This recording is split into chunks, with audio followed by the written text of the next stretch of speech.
can never make it. I'm a one-of-one. Go and try to replace me. They'll say it can't be done. Because everybody. A lot of times people think if they want to lose weight that they need to get on the ellipticals or the stair mills or the bikes or the treadmills or the whatevers and just go 45, 50 minutes. Some people go on there for an hour and a half. You have to understand what that's called is that steady state cardio, right? Or you'll see it referred to as low intensity or moderate intensity steady state cardio, where you're basically doing the same damn thing for the same amount of time over and over and over and over. Well, the human body is a brilliant work of art, okay? We haven't made this far along through evolution without it, okay?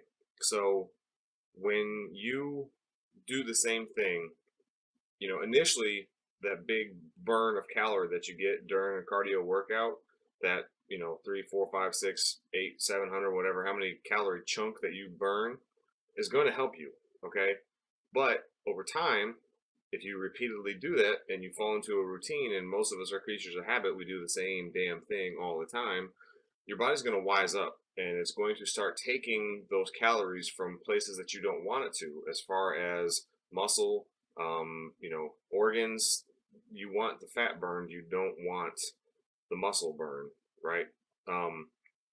So you want to be careful about doing steady state cardio all the damn time. I'm not saying don't ever do it. It does have its place, don't get me mistaken, but you want to be switching it up with high intensity interval cardio, right? Where you're going balls to the wall for 30 seconds, 40 seconds, whatever, and then bringing it back and catching your breath, bringing that heart rate down, and then pushing right back out, bringing it back down, right? So like sprint intervals, right? Sprinting all out and then walking, catching your breath, and then sprinting like a madman and then walking, doing that.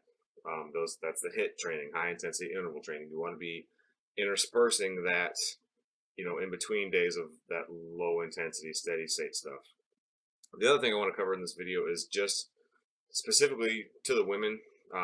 Guys don't really have a problem hitting weights. You know, most guys like getting pumped up and hitting the weights, yeah. But with women, I think a lot of times you guys or gals get not necessarily intimidated. I mean, that's part of it, but I think a lot of times they think that it's going to make them big and bulky, and they're going to be walking around all She-Ra'd out.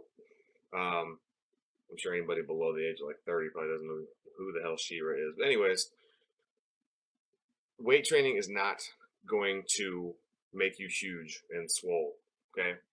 Guys have a hard enough time getting big and adding size, and we're loaded with testosterone. Women do not have as much testosterone coursing through their body as the guys do, and that's what you need to build that muscle, okay? I can get into the anabolic and catabolic states, but trying to keep it simple here. For a woman to add size, she has to be hitting the weights hard. She has to be getting a huge surplus of calories. She most likely, you know, to really add that size, those big freakishly large female bodybuilders are doing some kind of hormone, steroids, things like that to get that size, because the female body just doesn't produce enough testosterone to do that.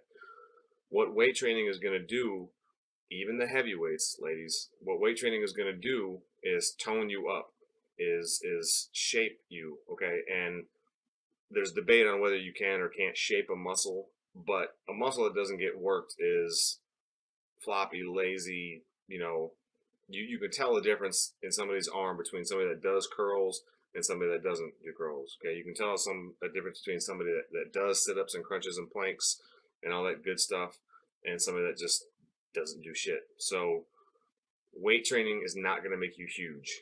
It's not going to give you a Romanian accent and have you walk around like this. So just don't be afraid of the weights. Hit them hard, induce that muscle soreness. And remember, if you're sore, that means there's trauma to the muscle, which is a good thing. And your body is increased, the metabolism is increased, trying to repair that muscle damage. So if your metabolism is increased, if you know much of anything, you know the metabolism is increased, calorie burn is increased, right? And that's what you want. If you're trying to burn calories, you want a higher metabolism, right? When you're sore, your metabolism is elevated. That's why weight training elevates that metabolism for up to 2 to 3 days after a workout.